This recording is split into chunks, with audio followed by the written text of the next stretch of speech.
this one's child is doing this, and Akash is doing this, so my child should also do this, or Rupa is doing this, so I should also be putting my child for this class and that class. And no, I think what you should look at focusing on is giving beautiful values to your children, giving quality time to your children. Because Akash, what has happened now is times have changed.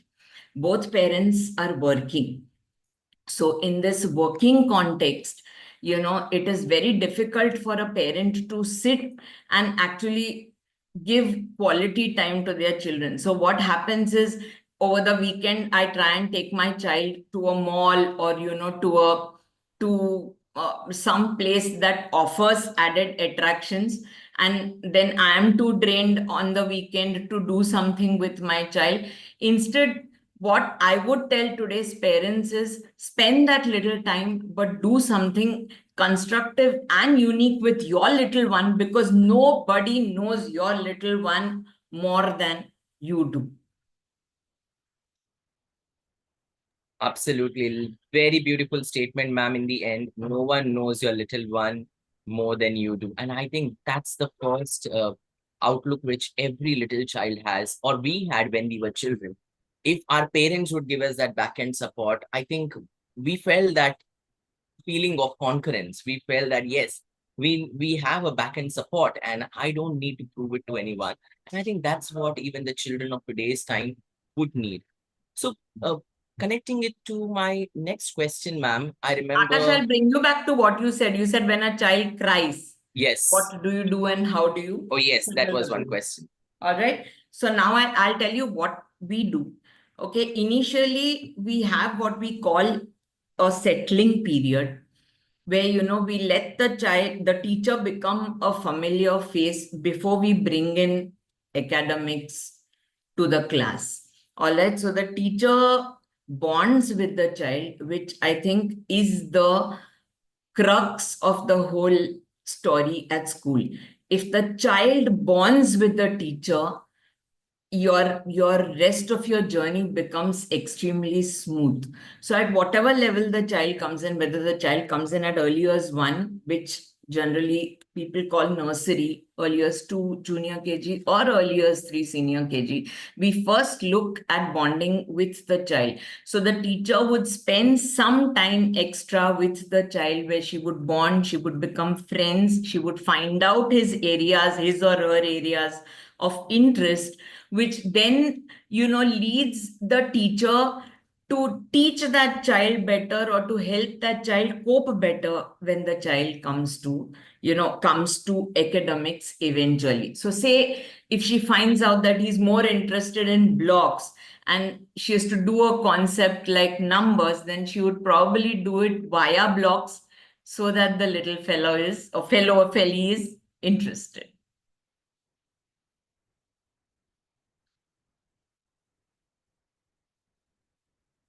Am I audible? Okay. Yeah, you're audible. You're audible.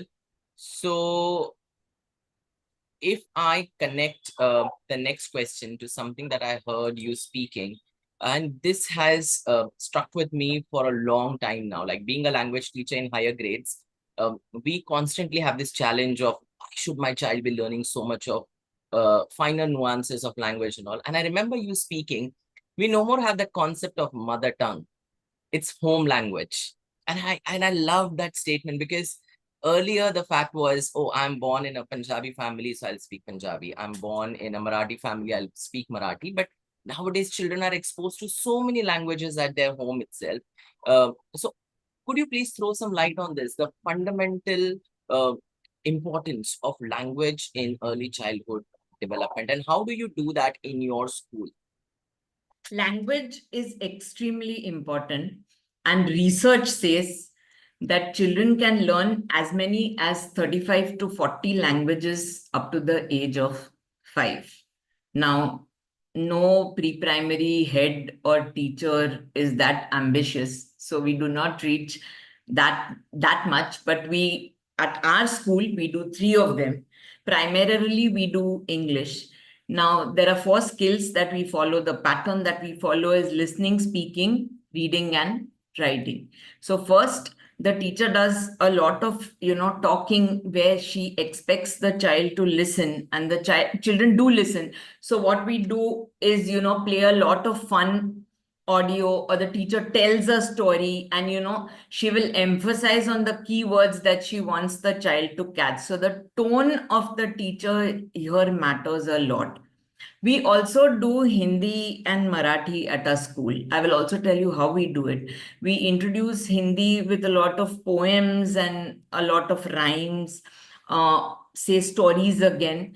And then we do introduction of Vyanjan, just the recognition of, I'm sorry, introduction of Swar, just the recognition of Swar in early years one. We go on to teaching the tracing of Swar and Vyanjan in early years two, and the writing of Swar and Vyanjan in early years 3. But this is without the matras and without the ukars. In English, we begin with the letters in early years 1. The letters, the recognition of the letter sound, and the words associated with it. Now, some people would call them high frequency words, some people call them sight words. We introduce as many as about 100 to 115 sight words to them in nursery itself.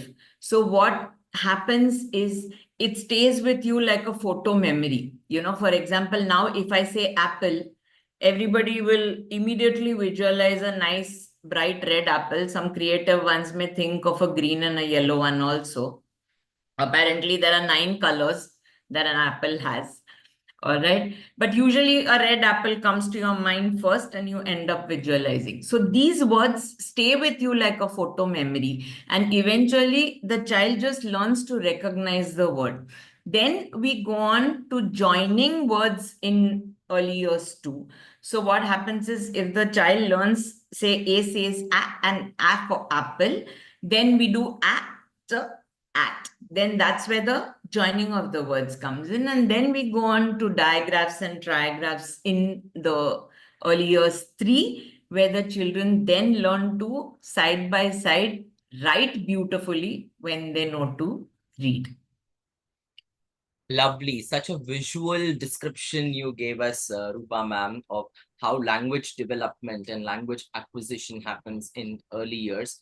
And I myself didn't know that apple has got 9 colors. So thank you for enlightening me on that. So let me connect this to the next segment of what is usually the pain points of a lot of parents. Like you mentioned, a lot of parents are working parents these days. They don't have, even if they want to give a lot of time to their little ones, they are not able to do that. And thus comes a role of extracurricular activities, extra classes, coaching. But in all that spectrum, we forget the pressure we put on the little child, because the child is literally hopping from one end to another. So as a Cambridge earlier school, how do you ensure that holistic development happens inside your school? How do you take care of their physical development, personal, social, emotional development, cognitive development, and of course, linguistic development you have already mentioned. So could you please throw some light on that? I will. What I have done at my school is, I will not say I have done this with the help of my dear principal, Miss Merzine Doctor. I firstly took the 3-hour, typical 3-hour pre-primary schedule to a 4-hour, 15 minutes.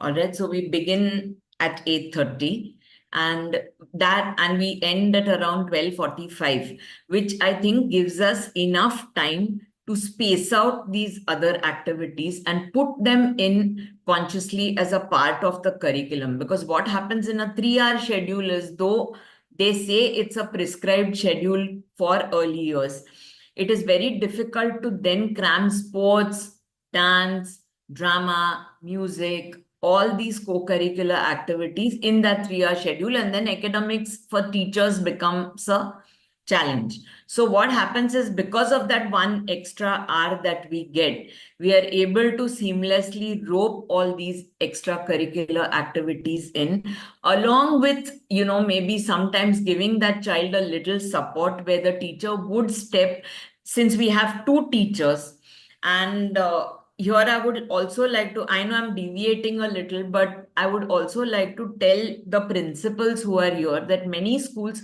follow a main teacher and a co-teacher formula at schools, where there's one main teacher and there's one assistant teacher. But what we've done at our school is both are homeroom teachers. So both are equally responsible for the class strength that is there. We have a class strength of about 24. So, since both teachers are equally responsible, possibly when a third teacher steps in, say like a Hindi teacher or a dance teacher to teach in, that one teacher would, take a little time off and step out with that child who needs a little extra support.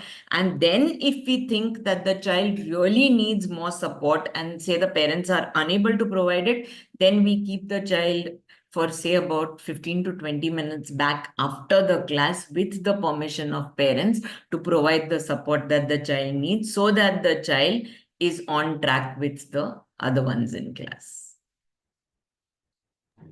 Okay, that's a beautiful suggestion. And of course, the practices that you do at your school, ensuring that children get all the maximum exposure they need in the young years. And correct me if I'm wrong, Rupa ma'am, I was reading a research paper a couple of months ago, and I came across the fact that 85% of the brain development happens when the child is 0 to almost 6 or 6.5 years old. So is that correct?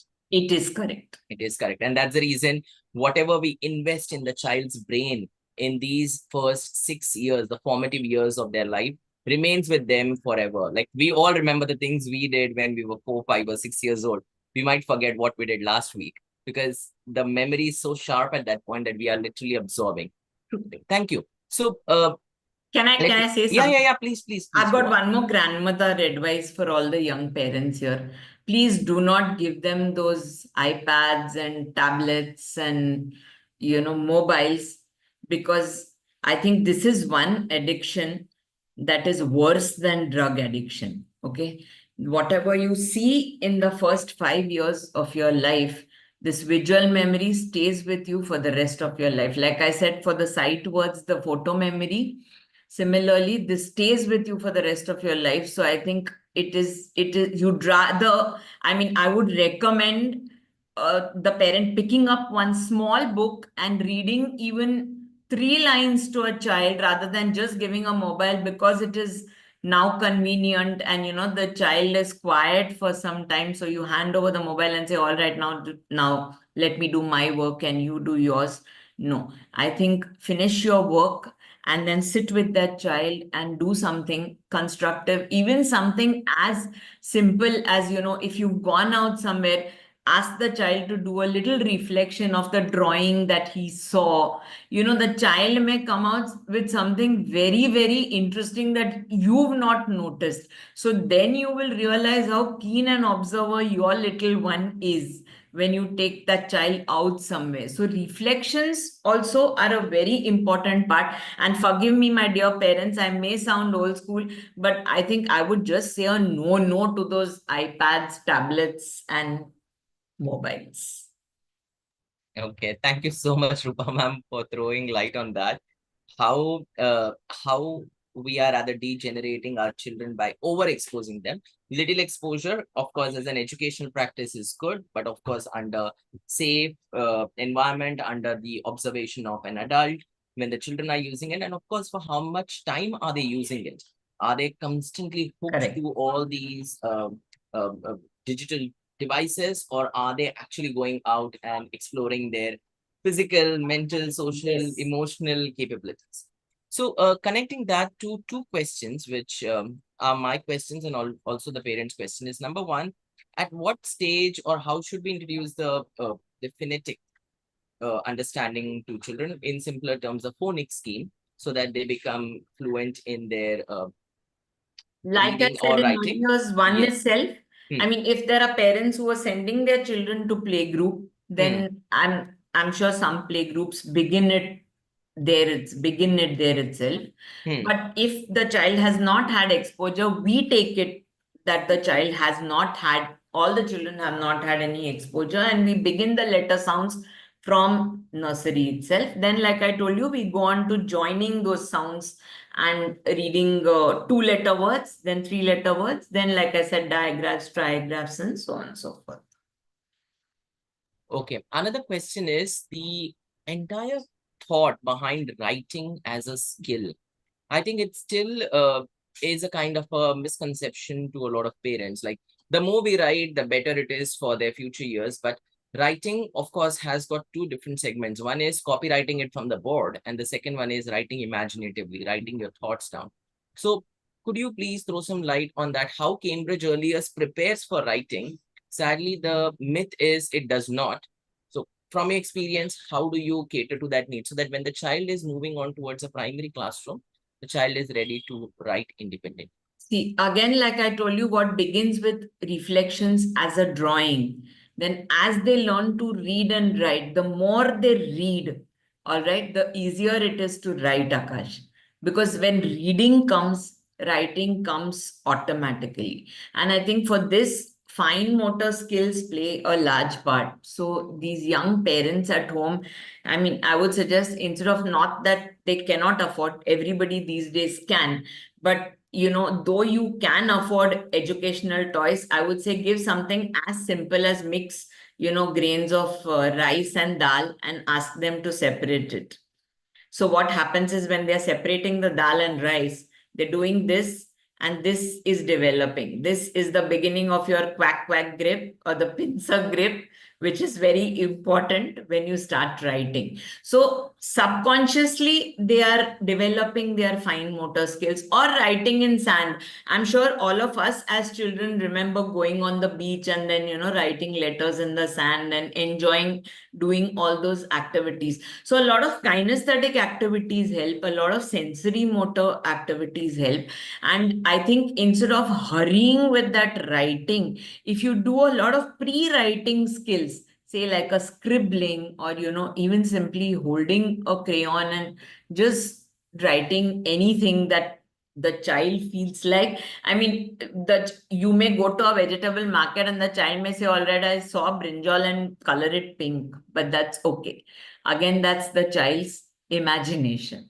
So leave it to the child's imagination. The writing will eventually come. Reading is what is important. So I think phonics and reading form a large part of the child's development towards language.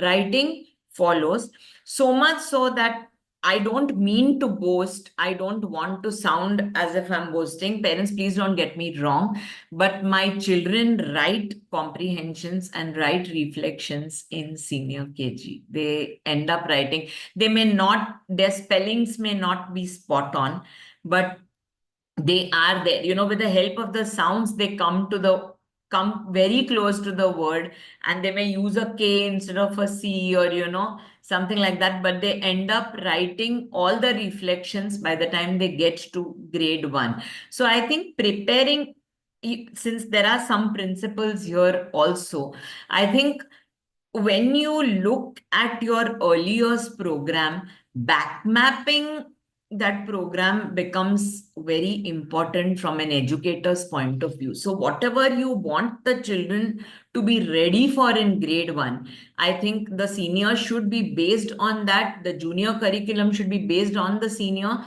and the nursery should be based on the junior. Whereas generally educators tend to plan the other way. They go from nursery to junior to senior, which ends up creating a big gap or a loophole in that curriculum. So I would suggest for everybody here that kindly look at back mapping the whole curriculum so that it makes your process easy.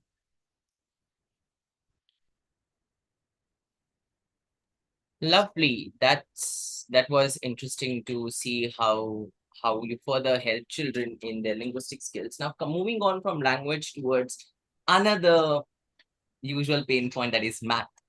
And I guess we all are driven by the aspect of how well a child does in math.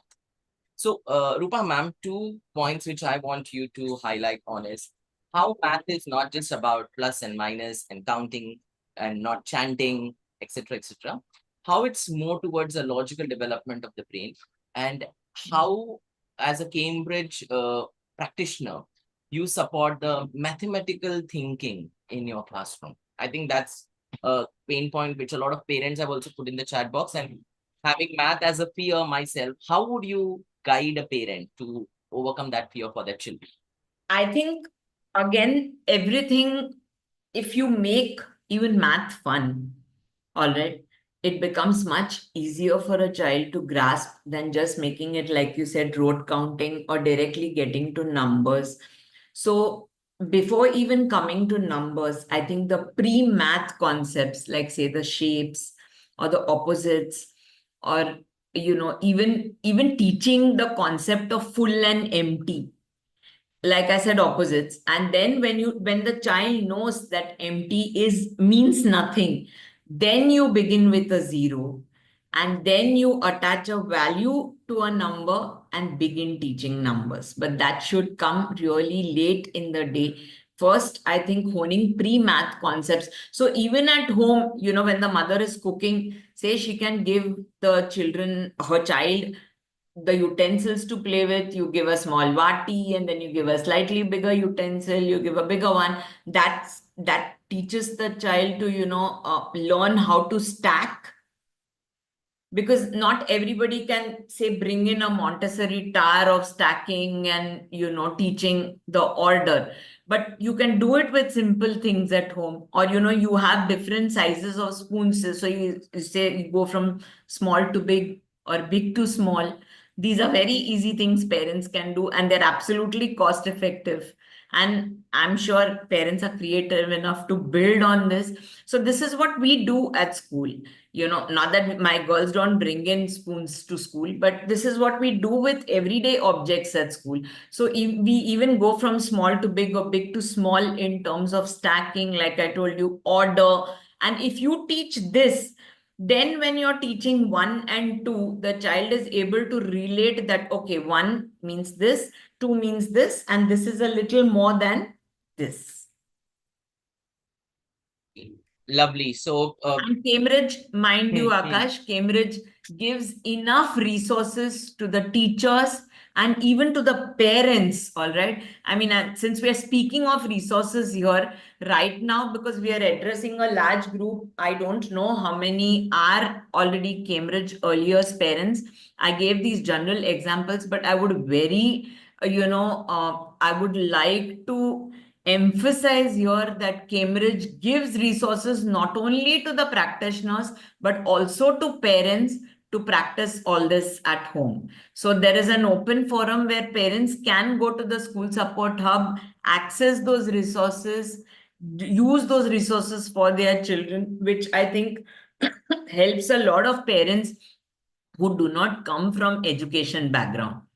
Now, I may be doing very well in the corporate field that I am, but that doesn't mean, I'm equipped to teach an ABCD or a 1, 2, 3, 4. So I think Cambridge does a wonderful job to support parents in terms of resources.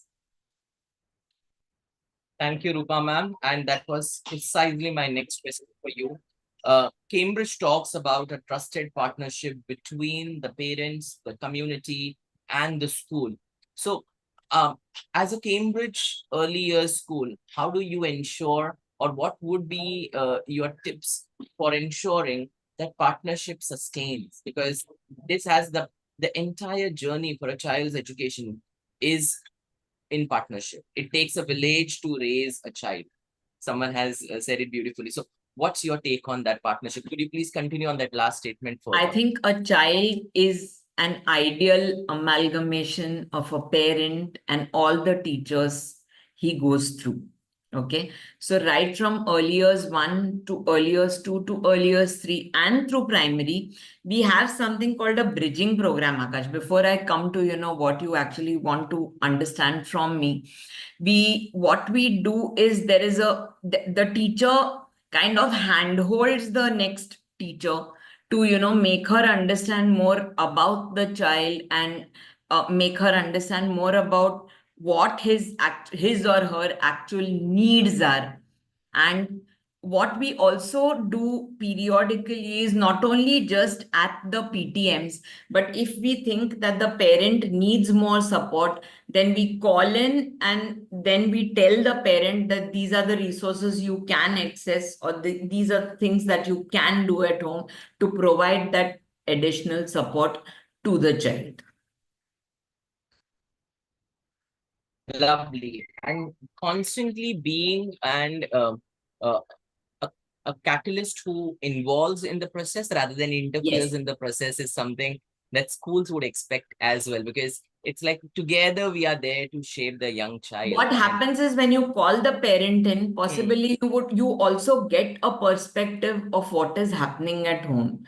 Sometimes the child suddenly, there's a choppy child in class who suddenly goes quiet, or there is a quiet child who's been, very submissive, suddenly gets aggressive, and the teacher doesn't know why this is happening. At such times, calling the parent in helps. It may not be a very adverse situation at all given times. It may be something little that has upset the child, but even that perspective of a parent. So I think, however small that request from a parent is, my advice to all the educators here is address that email or that concern that that parent brings to you on that particular day, however late in the day it is, before you go home. Because you may feel that it is, something very insignificant, but for that child and that parent, it may be the most important thing in the world. So I think if every educator takes this upon themselves, that no, I will not go home without addressing every single doubt or every single issue that has come to my table, then I think that would help a great deal in, shaping the child the way we want it to be shaped. got it. So that's a good message, I think, to the entire fraternity, entire community of educators and parents both, to work in partnership so that the best can be given to the young children. Moving on from there, ma'am, I want to ask you one question which is floating a lot in the message. We live in a world which is highly competitive, rather, it's becoming more and more competitive.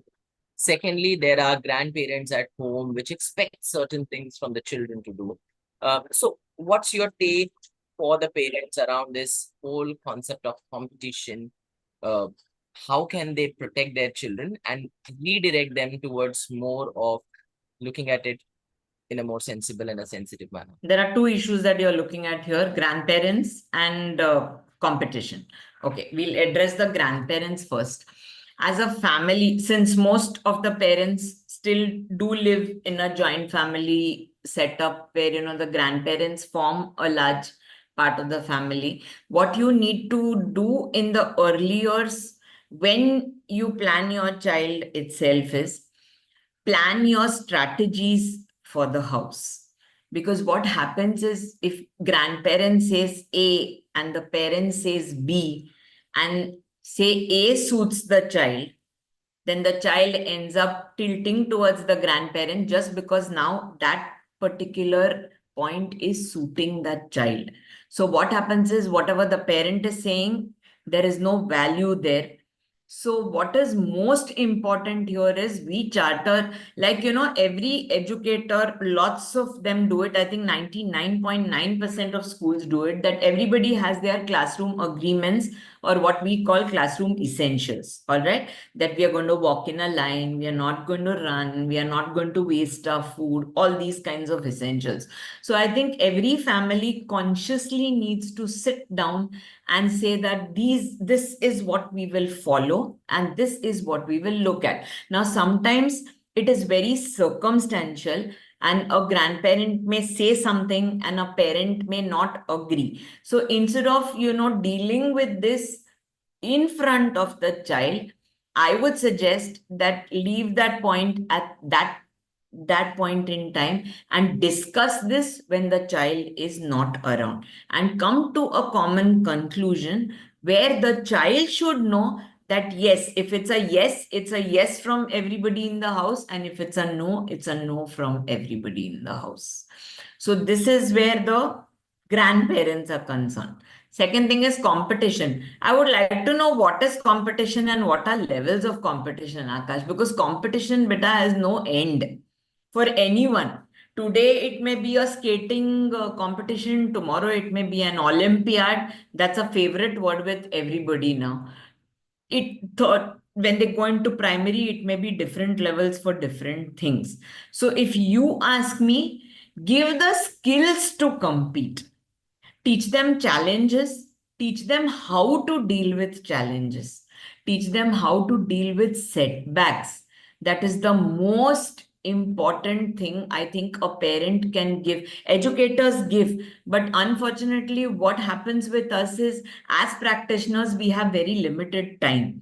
In that 4 hours, like I told you, I'm talking of a 4 hours, 15 minutes perspective from my perspective, that we have a dance and we have an annual day and a sports day, and there is that whole rigor of that whole year that an educator has to finish. So she has time to hone values, but they're very little. So what parents essentially need to do is teach children how to compete and teach them that participation is the most important thing, not winning. I love that part. And I think that's something a lot of parents are writing to me in the chat. How do we help our children not to get disheartened and not to feel bad if they don't get a star or if they don't get an award? I think that specific point which you mentioned in the end, ma'am, uh, hits the chord, that teach them that participation is important. You participate with your wholehearted mindset. The reward will come, Of and it course it may will come come. today, it may not come today, it will come in its own form and shape. But what matters is not giving up, and not Yes. giving up because of the fact that someone else won, because that proves your grit and spirit and your perseverance, which children need for a longer time in their life. Once you learn Connecting. to deal with challenges and you Hmm, learn to deal with setbacks, okay, then there is no stopping you, because you have learned to deal with a negative emotion positively. exactly. And that is something that I want to connect with a couple of questions from especially the mommies in the room, which is about, my child is introvert, my child is shy, my child is quiet. Is it too early to decide the personality of the child? Number one. And children have different phases. They are like the phases of the moon. They won't be the same chirpy every time. There are multiple things that even they think, they feel, and they perceive. So, what's your tip for those parents in the room who are worried about their child being little shy, Shy. quiet, or so-called introvert, which they may not be? What's your thought on that? Big word, huh? Introvert. Exactly. It's a Hmm. big Hmm. word. And Talk. that little thing is not even what, 3 feet. An introvert. All right. Now here you can see the pressure of the parent, because the parent has seen some choppy ones around. So for her or him, their little one has become an introvert, but that's not the case. All right. Let them flower, let them be themselves. Like I always tell, please forgive me if I sound blunt, but if there is a 50% you in your baby, there is a 50% of that spouse also of yours. All right.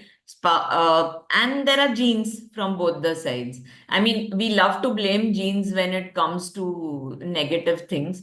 All right. When there are negative things happening, वो तेरा बेटा होता है या तेरी बेटी होती है. And when there are positive things happening, वो मेरा बेटा या मेरी बेटी होती है. So it is, again, I would advise these parents that let the children be, let have faith in the education system that you're taking up. Whatever be the board, have faith in those educators who are teaching your children. They will hone those skills beautifully. Understand that, do not put pressure on your child. The more you say, वो बात कर रहा है, तुम क्यों नहीं बात कर रहे हो, that little one is talking, why aren't you talking, that child will further withdraw and go into his shell, because he doesn't know how to become an extrovert. So it's okay to be an introvert. Like I told somebody, if you need to admire a thin person, you have to have a comparison of a fat person there. So you need all kinds in this world. And like I tell, all educators, a mixed bag of nuts is more fun than just eating a badam or a kaju. You need all kinds of a variety in class. You need a serious one, you need a joker, you need a scholar, you need someone who needs support. Only then that teacher opens her box of magic to deal with each one differently. And mind you, Akash, Cambridge gives practitioners these strategies. All right. So, like I said, Cambridge empowers educators in order to empower their little ones. So, not only practicing dealing with each child differently, even reflections come to teachers very, very easily. All right. Reflections, in fact, become a part of their life. Cambridge so beautifully and subconsciously imbibes it in the educators that every day they reflect. And in fact, my girls sometimes come to me, meet me in the afternoon or the evening and say, ma'am, this is something we noticed and this is what we want to bring in the next year's plan. So they're thinking a whole year ahead, basing on their reflections of the current lesson. So this is, I think education beta is all about evolving. It is evolving and just getting better. So towards my last question, Rupa ma'am, education is evolving, it is getting better, our policies are changing, and if people have followed the trend in the last couple of years, uh, all the different government bodies around the world are now investing in early childhood education because they have realized this is where the actual brain development happens, not when they grow up. And that's the reason if you see our country has undergone some changes in the curriculum development. Cambridge has been in the forefront in bringing the quality aspects of what good early childhood education means like. My last question to you is, as a practitioner, how convinced were you when you saw the research-based early years program a couple of years back when you started implementing it? Because you did mention that you did teach it, you have been a practitioner for the uh, early years group for many, many years, more than 3 decades now. So what was that convincing message for you that, yes, this is something I would adopt for my children? What made you think about The first thing, like I told you, what convinced me most was they're empowering the educators. Like I told you, you empower one educator and you empower an ocean of children. So it's about empowering. What unfortunately the scenario in our country has been that, you look at very different and innovative curriculums, but you don't want to focus and invest in the people who are delivering these curriculums. So what I loved most about Cambridge was their empowering educators. Secondly, like I told you, their holistic approach, covering all the aspects that include social emotional development, physical development, the language and the literacy, the math, the understanding the world, the creative expression. So all six areas are looked at and all six areas are honed. So much so that even well-being is a big part of the Cambridge curriculum. And I think that if you give the right skills to the children at the right time, like I told you, coping strategies, instead of pushing them to becoming what you want them to become, if coping strategies are given, I think the children do extremely well in terms of dealing with life, which we eventually have to do. So these are the two main things that actually caught my attention. I think Cambridge curriculum is beautiful. Like I told you, it's active, it's balanced, it's play-based, oh, yeah, I think I missed one point that time. I said experiential, but I don't know whether I mentioned transition. Now, transition is a very important point when children go on from early years to the primary section. So, because the curriculum is beautifully back mapped, the transition to primary, except for maybe, the hours increasing by a couple of hours, which of course all the parents and the children initially do feel. I think all of us as children also felt when pre-primary was a nice happy space where you went home to have a lovely lunch and a cozy nap, and then primary suddenly became, books and attending full day and not getting that lunch and the nap. But apart from that, the academic transition is so smooth and so beautiful that I think primary program and so subsequently secondary program becomes extremely easy even for the parents, not only for the children it is automatically easy, but for the parents it becomes multiply easy, and it doesn't become a task for them because the whole process begins as early as one. So I think this is something that is really unique about Cambridge. And Cambridge just gives you this, beautiful, it gives you this grid of progression. It gives you something called spiral learning. I think I would like to tell the parents about spiral learning. So spiral learning, for many of you who know, but for many of who you don't know, is something. Now, for example, in early years one, if I'm teaching, say, parts of a plant, so I would do roots, stem, leaves, flowers, fruits, etc. Then early years two, I would build on the same knowledge and go into details about roots, go into details about, how the types of stems, types of roots, types of flowers, types of fruits. And then early years three, I would build on further and maybe, give them lots of examples and names and detailed information about each stem, each flower, each fruit. So this is spiral learning. But if Akash, I feel, for example, that okay, there's one particular child who only looks at stopping with learning about roots and stem and cannot take the information further, then Cambridge lets you leave it at that. So Cambridge gives you these learning outcomes, but at no point in time Cambridge ever says that you need to complete this curriculum in order to go on to the next level. No, what I love about them is at every level they touch upon the base again. So the child is, automatically ready for the next level. Child only steps into that next level when the child is ready. I hope that sentence wasn't too Yes. long. No, it wasn't long, and I was trying to make the crux of it. So, two things over here. A child's brain does not understand the difference between play and work. Okay, I'm just now trying to summarize everything that we spoke. And there is one parent in the room, so I'm also taking her request into consideration. She has very generously requested, please explain in Hindi. So, एक बच्चे के दिमाग को खेल और काम के बीच का अंतर नहीं समझ में आता. उनके लिए हर कोई चीज खेल के माफक ही सही होती है. So I'm trying to translate both of them so that all our participants get their responses.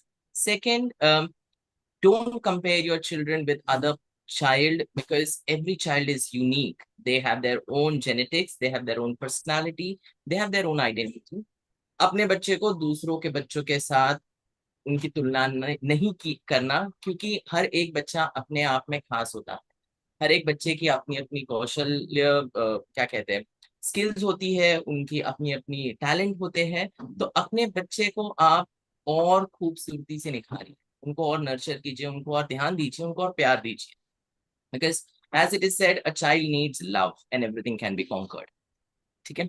Third and the most important thing is don't be in that race because children are still learning about the fundamentals of life.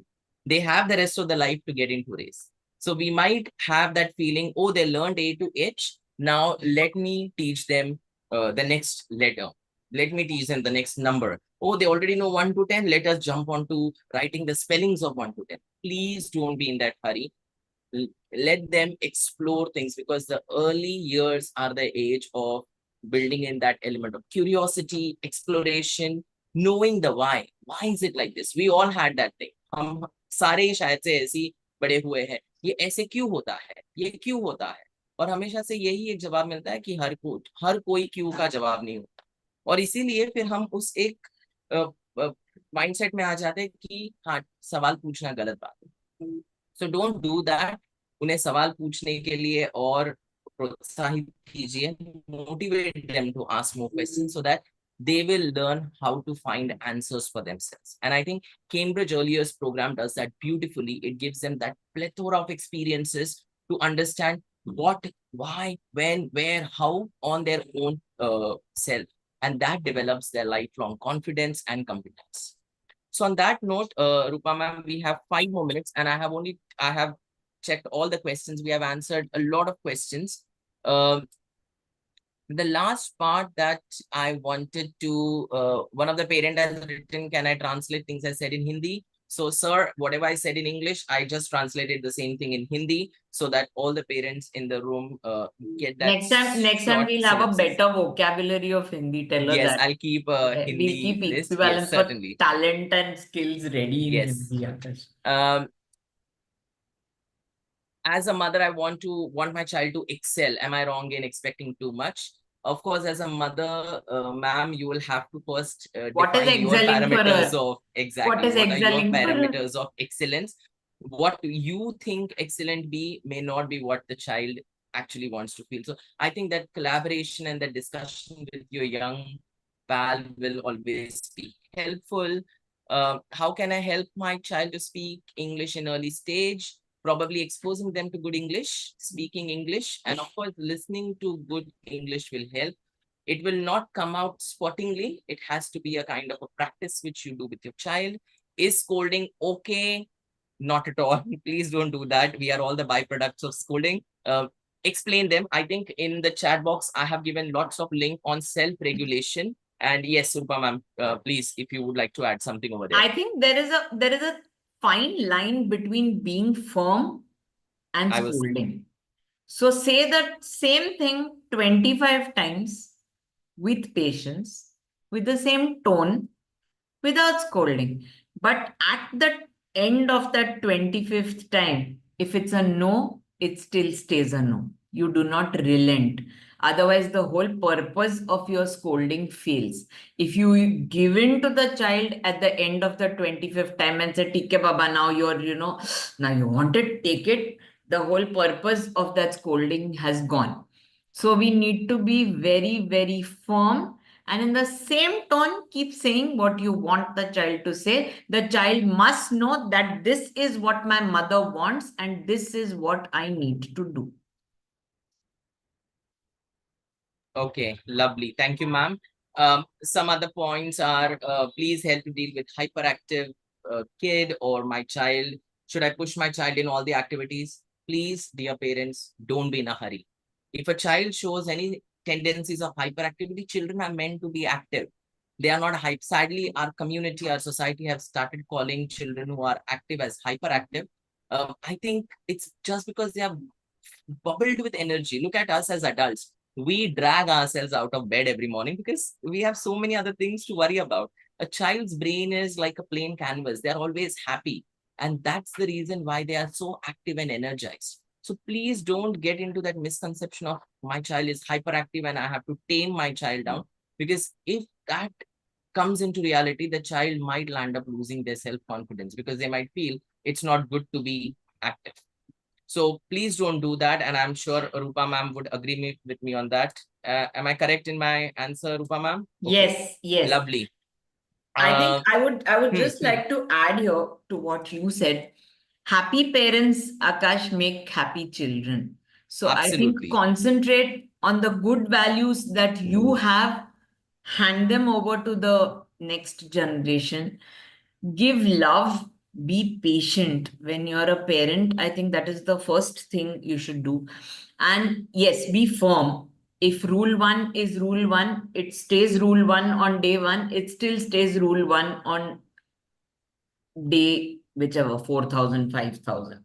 So be firm, be constant, be happy, and be loving. I think the rest follows. Like you said, give skills, have more, let the child explore the world on its own. Don't be a hurry to bring the world to the child on a golden plate.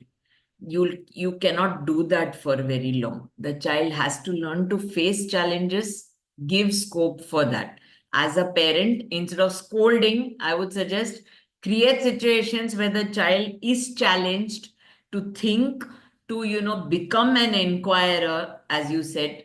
Give activities that engage children. By activities, I do not, again, I reiterate, iPad and mobile, but give a lot of hands-on activities at home, including folding clothes. Somebody said a hyperactive child, do something as easy as light a candle and ask the child to concentrate on the first day, say for 2 minutes, then go on to 3, gradually after a week go on to 5. If you think that the child is not able to concentrate, these simple activities, I think, will help that child possibly sit in one place and concentrate. For fine motor skills, do simple activities like buttoning the shirt, zipping the mummy's handbag. All these hone fine motor skills. And I think as parents, you all are lucky, a lucky generation that you all have so much exposure. But please do not use that Google like a Bible. All right, trust your own conscious, and I think that should make your children absolutely fine individuals and ready for the future. Absolutely. Two quick questions, ma'am. You can answer them in short. Not all the parents know about the learning difficulties. And Sorry, personally not all speak, the parents not know. all the parents know about the learning difficulties. Sadly, I would say in today's times, calling a child with some sort of a learning difficulty has become a very common norm from parents, from schools. What's your take on that? Is it too early to actually say that a child has got a learning difficulty, or how do you do it in your practice? I would suggest patiently wait until the practitioner, the teacher approaches you saying that, yes, we have provided support, we have tried, and let's look at it differently.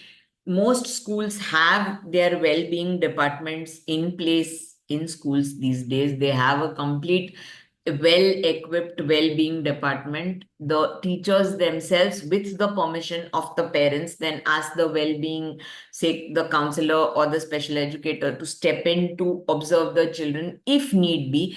But I think this labeling business, now unfortunately, like I said, this Google Baba is a no. And there is too much information there, and even if I find some one thing in common that says hyperactive, it leads me to think that, okay, now my child is hyperactive and I have to start panicking. So don't do that unless there is a genuine learning difficulty that educators point out, and you yourself somewhere feel that, yes, now this has been a year since my child has not been able to achieve this milestone. Then I would suggest go to the educators, meet the entire school, including the head of the department, and then I would suggest take a formal call.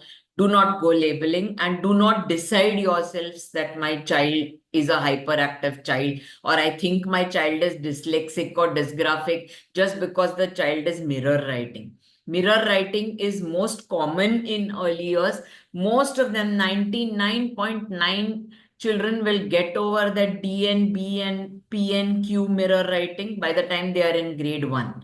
So I think patience is the key word here, Akash. I think parents, unfortunately, there's a flip side to exposure and a lot of information also. And I think we as parents need some way to rely on our own conscious as a parent more than what the world is saying. Perfect. And one last question, I think we didn't touch that anywhere, ma'am. What about gifted learners? Sometimes parents feel that my child is doing what the grade level expects and my child is doing it very well. And maybe they are in that pretext that, oh, can my child then move upward? What's your suggestion for that, especially when it comes to early years or primary year groups? Because I would like you to touch upon the personal, social, emotional well-being aspect also over there, if you can. See, Cambridge again has a lot of additional resources for gifted learners. So what we do for these gifted learners is we have something called a differentiated learning.